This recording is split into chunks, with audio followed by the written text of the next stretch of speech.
Ada kalanya telinga itu bosan mendengarkan nasihat, muak, jemu, letih.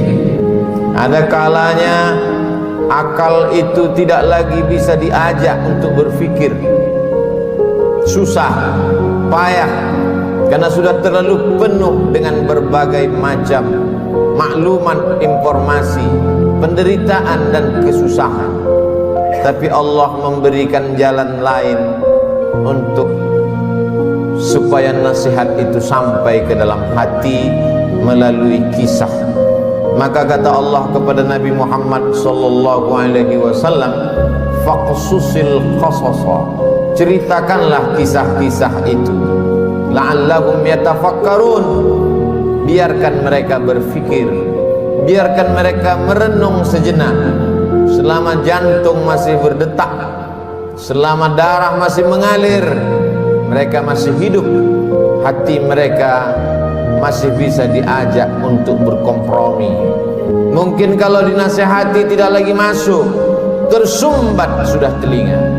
Mungkin kalau diajak berdiskusi sudah tidak mempan, saking penat dan lelahnya penderitaan. Tapi kisah-kisah masih menyentuh ke dalam hati sanubari manusia, karena nafas masih berhembus, hayat masih berada di kandung badan.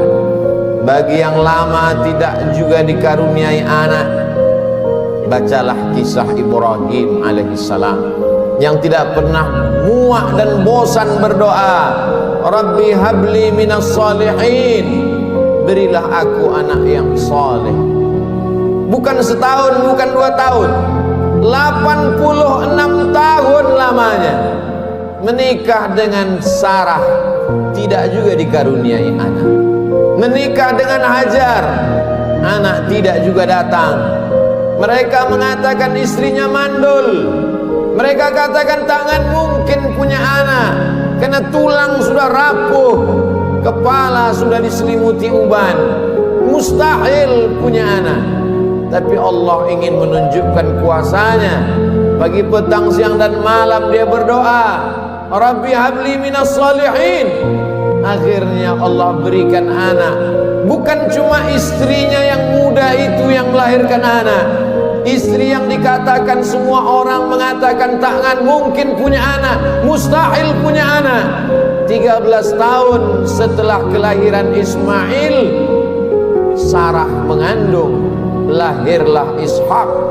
Ketika itu umur Nabi Ibrahim 99 tahun. Allah ingin menunjukkan kuasanya. Innama amruhu idza arada syai'an ay yaqula lahu kun fayakun. Setan berbisik, mengapa dia yang pacaran, dia yang berzina, sekali berhubungan kelamin langsung punya anak? Mengapa dia yang melakukan hubungan tidak halal, tidak ada akad, tidak ada saksi, tidak ada mahar, tidak ada izin orang tua, mengapa begitu mudah? Memang itulah kerja setan. Alladzi waswisu fi sudurin nas la'atiyannahum min baini aydihim, aku akan datang dari depan, wa min khalfihim, dari belakang, wa an aymanihim, dari kanan, wa an syama'ilihim, dari kiri. Memang begitulah kerja-kerja setan dari bentuk jin.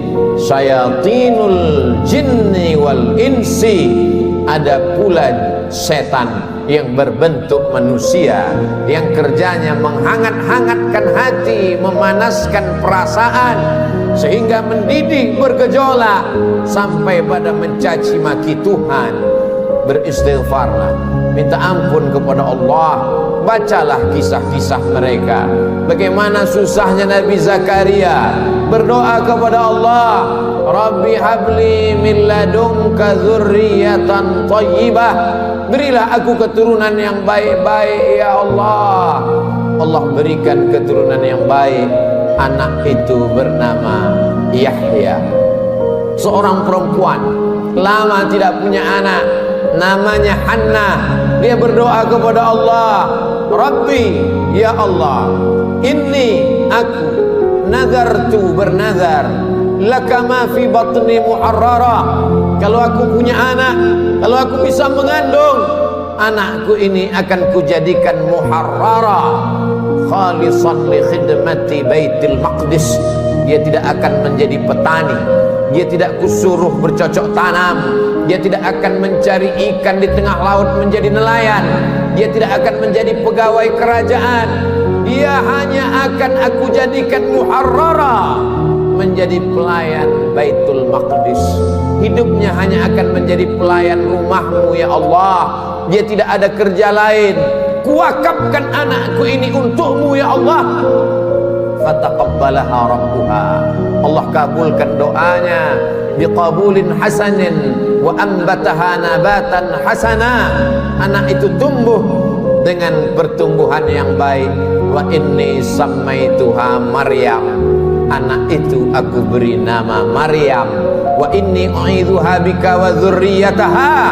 Aku minta perlindungan kepada engkau, bukan hanya kepada dia, wa dzurriyyataha, tapi sampai kepada anak cucunya, minasyaitonir rajim, supaya jangan sampai dia diganggu, digoda oleh setan yang terkutuk. Begitulah mereka orang-orang yang soleh.